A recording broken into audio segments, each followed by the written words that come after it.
So, Kamen Rider Geats Episode 15, Conspiracy Part 6, Kamen Rider Qualifications.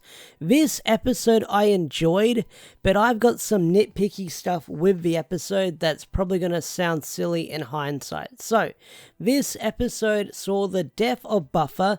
Buffer's dead, he's out of the game, he got eliminated, his ID core was cracked, and I'm kind of glad I pre-ordered the Buffer figure over the weekend. But yeah, Buffer's gone. He may or may not return. You never know, because Keiwa's dream is to revive all the riders who got eliminated from the game or died in the game. So maybe that will revive Buffer later down the line. But Buffer's gone, and that sucks, because I really enjoyed that character. It sucks that he's gone for now. And we also had Geats getting his memories back in this episode. Now, I thought they would hold off the Geats getting his memories back for like maybe another episode, at least. But they kind of rushed right into it. And not rushed in a bad way, but how he got his powers back seemed a little bit kind of... I get it, Ace is a tricky guy, he's a fox, he's conniving, he's cunning, he's one step ahead of everyone. But how this plan went, it was like too convenient, too well planned how he got his powers back in the end. And I'll talk about that now. So, at the start of the episode, you have Geats sort of having autographs and notes around his room, and you don't really take no notice of it until you find out how he sort of remembered how to get his powers back. And then in the episode, he's got his poster on the wall, and behind it is a note saying, hey, you probably don't have your memories back. Bad things might happen, but if you run into people with belts on and they're sort of fighting monsters, they'll be the key to getting your memories back. And that's how he gets his memories back. So Geats is back in the game already, which is not kind of surprising, but kind of surprising. I thought, like I said, I thought they'd hold off it for another episode, but it is called Kamen Rider Geats and not Kamen Rider Buffer. It's about him. He is the main rider of the show. But this episode also does sort of kind of confirm other things we talked about last week in the review, where we have more Jamato quoting stuff from other dead riders. And this one, you see someone quoting the panda guy, Kyoru Blue, I probably butchered that, who got dusted in the first episode. The panda guy that got dusted in the first episode from Kyoroja. I'm butchering that name really badly. But that guy that got dusted in that one episode, in the first episode, you sort of hear him quoting what he said back in that episode, and it throws Buffer off. So it kind of confirms that the riders who have their cracked ID core and are getting fed to the Jamato are having those memories in place. And they haven't expanded on it just yet. They're sort of leaning on that mystery just a little bit longer, which is fine. I'm fine with that, but hopefully we explore it later down the line. But what's also really interesting is the conversation that the gardener and the game master have over the phone, where he says, oh, Geats is out, and the gardener's like, oh, that means I'll be able to win because my Jamato are getting stronger. And the gardener's like, hey, we've got other strong people too, so don't worry about that. So they have their little team speak conversation. So this episode also revealed that the guy behind the bar to the other players is the game master, and they're kind of shocked by this revelation. And Neon sort of confronts the game master saying, hey, my family funded this game, what's going on with that?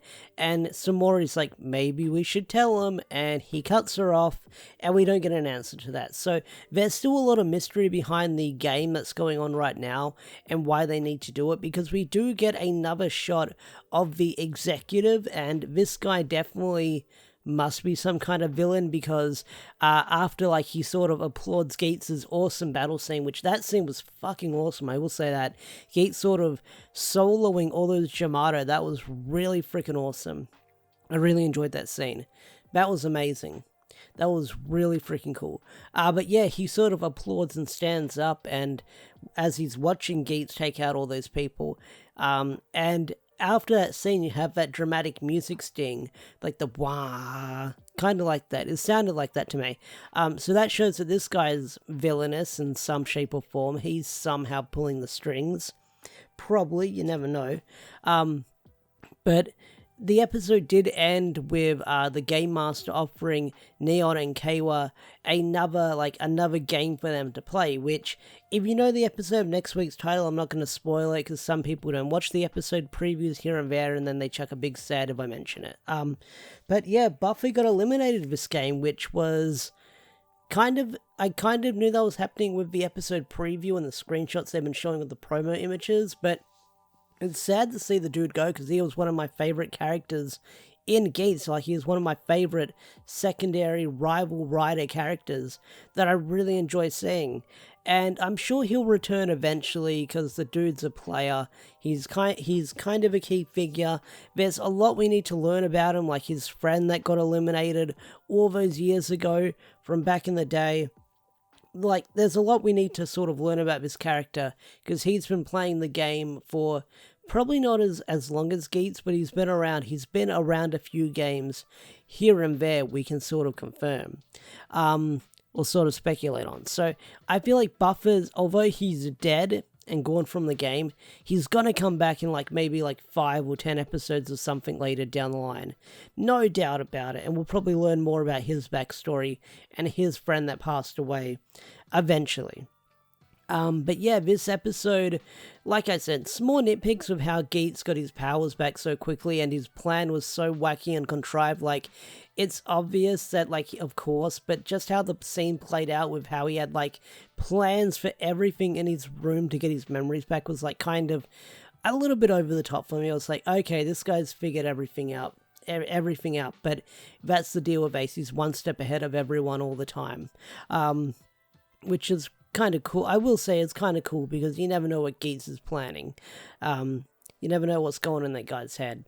But what's also interesting to note is we don't see Punk Jack at all in this episode, which he kind of takes a back seat and we don't see him at all in this episode, which I guess he'll show up later eventually. But yeah, Kamen Rider Geats episode 15.